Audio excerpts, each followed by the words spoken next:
Hi everyone, this is Gregor from BassTheWorld.com and here's my review of the Providence Dual Bass Station.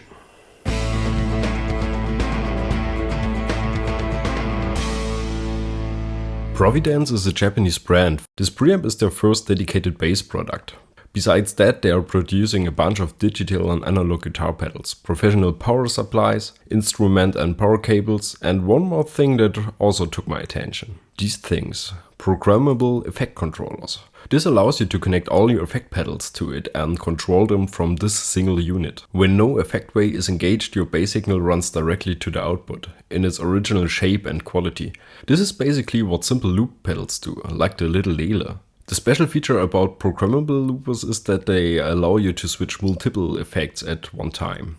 You can save different groups and don't have to worry about the number of your legs if you want to engage a filter, a distortion and a compressor at the same time. Such a looper is a great addition to a professional pedal board, but now let's talk about the item of interest for today, the Dual Bass Station. It comes in a nice package along with a 12-volt power supply, which is actually nice. You rarely see included supplies these days, which I don't really understand. It requires a proper power source to make professional pedals work in the way they are meant to be. Bad supplies deliver bad power. It's that simple. Providence does the right thing and takes care that this preamp won't be killed by a cheap 12-volt supply you found somewhere in a box in the basement or something. The pedal itself seems very solid. It's relatively lightweight but still feels valuable. The knobs and switches are fixed properly. The LEDs are big and bright, for some reasons maybe a bit too bright, but that's not really an issue. What actually matters much more is you can definitely see the current status even in open air situations with loads of bright sunlight. The name Dual Bass Station already suggests what it actually is. A 2-channel bass preamp. You can either connect 2 basses to it and use one of the 2 separated channels for each one, or you use only one bass connected to the first input and get access to both channels. These can be chosen with this A-B foot switch.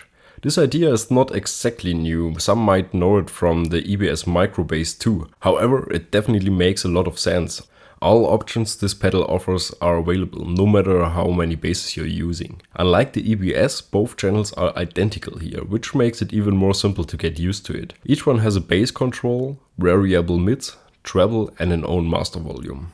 The bass controls are centered at 60 Hz and are able to boost or cut 14 dBs. Same with the treble, just that we are talking about a center frequency of 3 kHz here. The master cuts down to silence and can boost your signal up to 10 dB. The midsection has a variable center frequency that can be set in a range between 150 Hz and 1 kHz, which is actually a really wide range. This means in case you need a high bass or low treble control instead of the mids, you can have this too. This kind of EQ is called a semi-mid parametric.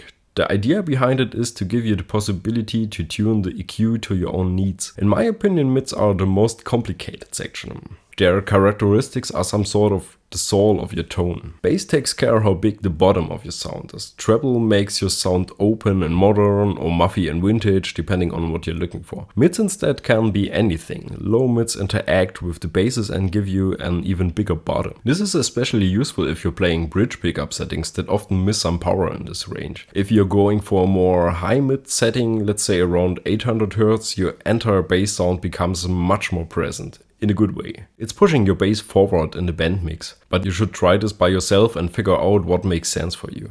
And since we have 2 channels, you can set up 2 different sounds, let's say a big bottom one and a cut through the mix one. You always have the choice. This is great, but still not that special. I mean, many preamp pedals offer this kind of EQ. What really is special about the Dual Bass Station is how clean it is. 14 dB frequency boost, 10 dB master volume boost, that's a lot. The most preamps sound much more like a bad distortion pedal when they're boosted all the way up. This one here is clean, just clean. I guess you will never boost your signal that much, but think about active basses. Some already have a really loud output. If you want to use a preamp with one of these, you are often very limited, cause many pedals start to get noisy very quickly. Here, still nothing. Whether I try with my Music Man or even the Mayones that has not only an 18-volt electronic but also active pickups, which is summed up an absolute volume overdose.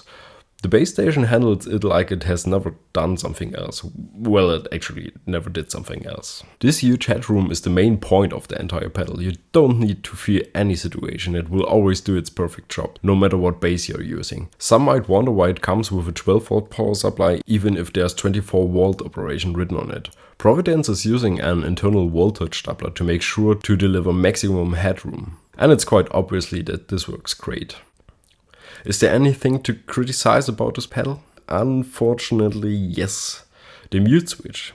It's not bad if you can mute your signal, but let's be honest, everyone has a pedal tuner on this board, and what they all have in common is that they also act as signal mutes when they're engaged. I don't think it was really necessary to put another mute in here. What I'd like to see instead is a bypass switch. The dual bass station is always on. You can choose one of the two channels to shape your sound, and if you prefer to have a linear sound too, you can easily have one channel in its default setting. This won't affect your signal at all, but it's still not the same. A bypass would make some sort of a 3-channel pedal out of it. I think this is not really a problem. It's the same way how outboard preamps work, but I think it would still be nice. The guys from Providence wrote me that the DBS1 is meant to be an outboard preamp, and they added the tuner pedal to get the tuner out of your signal chain. I can understand this decision, it's like reaching for the best sound possible, but I personally would still prefer a bypass over the mute function. Summed up, I can say this pedal is really great. I have and had lots of bass preamp, and it's really not simple to satisfy me like the Providence does. The headroom is just incredible.